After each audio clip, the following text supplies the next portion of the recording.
இந்த வீடியோ பார்க்குறவங்க எத்தனை பேர் இந்த பிக் பாஸ் என்ற நிகழ்ச்சி பார்க்குறீங்கன்னு எனக்கு தெரியாது. பட் நேற்று நடந்த விஷயம் வந்து அது ஏதோ ஒரு ஷோவோட ஒரு எபிசோடுன்ற மாதிரி என்னால் போக முடியல. இந்த சமூகத்தின் வளர்ந்த ஒரு சமூகத்தின் வேகமாக வளர்ந்து வர ஒரு சமூகத்தின் ஒரு சின்ன பிரதிபலிப்பாக தான் நான் பார்க்குறேன். நேற்று வந்து ஒரு கேம் ஷோ, அதாவது கன்வேயரில் வந்து பிரேக்ஸ் வரும். அதை வந்து இந்த டீம்கள்லாம் வந்து பாஞ்சு எடுத்து அவங்க யார் வந்து அதிகப்படியான கற்களை வச்சு அவங்க வந்து அதை பாதுகாக்கிறாங்களோ அவங்க வந்து வெற்றியாளர் அப்படின்னு பிக் பாஸ் வந்து அறிவிக்கிறார். இதில் வந்து எல்லாருமே வந்து கூடுமான வரைக்கும் அதிகப்படியான கற்களை எடுத்து அதில் ராணா வந்து நல்லாவே விளையாடி எடுத்துருக்கும்போது அவங்க எடுத்த கற்களை வந்து ஜெஃப்ரி நினைக்கிறேன் அவங்க டீம் பறிச்சுட்டு போயிடுறாங்க. ஸோ அதை பறிச்சுட்டு போன கற்களை வந்து அவர் வந்து திரும்ப ராணா வந்து போய் எடுக்கும்போது ஜெஃப்ரி அவரை தள்ளி விடுறார், ரொம்ப வன்முறையாக தள்ளி விடுறாரு. தள்ளி விடும்போது ராணா விழுந்து அவருக்கு வந்து அந்த கை அந்த லெக்மெண்ட் வந்து டியர் ஆகிடுது. அந்த நிகழ்வு தான் வந்து மனிதர்கள் எப்படி இருக்காங்க அப்படின்றத வந்து நமக்கு உறுதிப்படுத்து. கிட்டத்தட்ட கீழே விழுந்து கதறார் அந்த மனுஷன். அவர் நடிக்கிறார் அப்படின்ட்டு கிட்டத்தட்ட ஒரு 2-3 பேர், அதில் வந்து பார்த்தீங்கன்னா ஜெஃப்ரி, அப்புறம் வந்து அந்த அனிஷாவா அவங்க, அன்ஷிதாவா அவங்க, சௌந்தர்யா கூட, இவங்களாம் என்ன பண்ணுறாங்க, அவர் நடிக்கிறான் அது உண்மை இல்லை அப்படின்ற மாதிரி ரொம்ப உறுதியாக நம்புகிறாங்க. என்னென்னு கிட்ட கூட போய் பார்க்காம, அவனோட உணர்வுகளை அவனோட முகத்தை கூட பார்க்காம அவன் வந்து நடிக்கிறான் அப்படின்ற முடிவு வந்துட்டாங்க.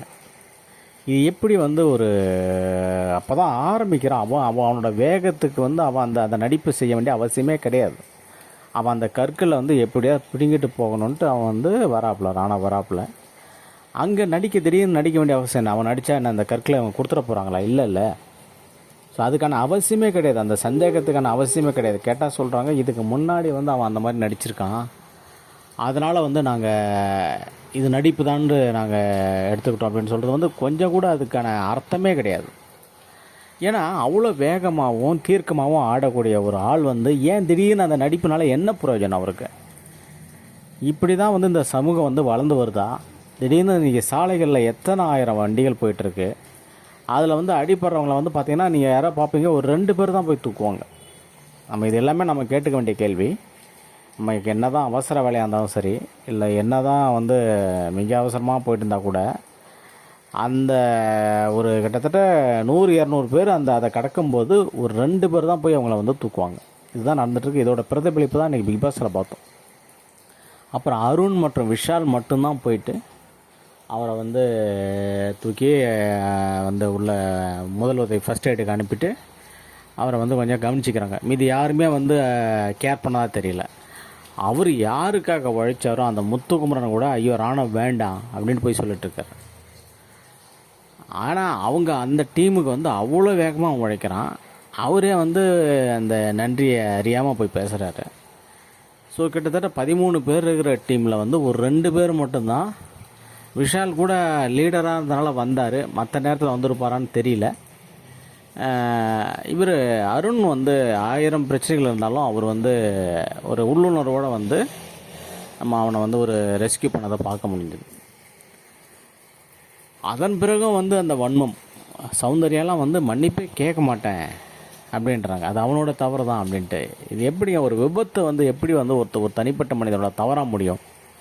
அப்போ என்ன அன்புன்றது என்ன, மனித நேயம்ன்றது என்ன, மனிதன் மற்ற சக மனிதர்களுக்கான போய் நிற்கிறதுன்ற என்ன?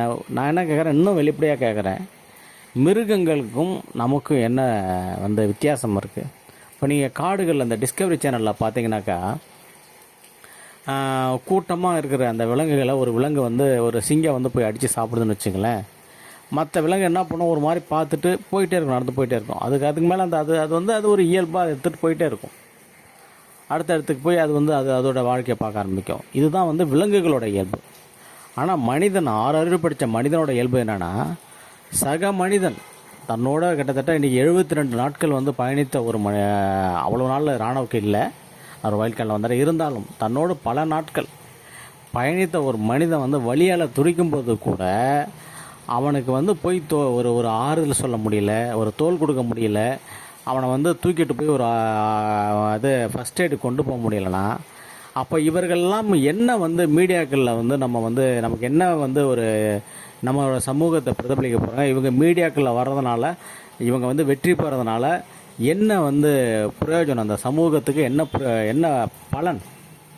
இவ்வளோ பேசுகிற முத்துக்குமரனோ மஞ்சரியோ கிட்டத்தட்ட தமிழால் எப்படி எப்படியே வந்து தமிழை வந்து புழக்கிறாங்கல்ல இந்த முத்துக்குமரன், நீட்டி முழக்கி பேசுவார்ல முத்துக்குமரன், அவர் கூட போய் அவருக்காக தான் விளையாடுறாரு. ராணவ் வந்து அவருக்காக தான் விளையாடுறாரு. ஆனால் அவரே போகல, அடிப்பட்டு துடிக்கும் போது அவரும் கிட்ட போகல. இவங்க மஞ்சரி வந்து அந்த கற்களை காத்துக்கணுன்ட்டு அவங்களுக்கு உட்காந்துருக்க, அவங்களும் போகல. அந்த டீம் உள்ள இருக்கவங்க யாருமே போகல. இது என்ன மாதிரி ஒரு சமூகத்தில் இருக்குன்றது வந்து எல்லோருமே வந்து வெட்கி தலை குனிக்க வேண்டிய நிகழ்வு வந்து நேற்று பிக் பாஸ் நடந்துச்சு. இது வந்து ஒரு சமூகத்தோட பிரதிபலிப்பு தான்.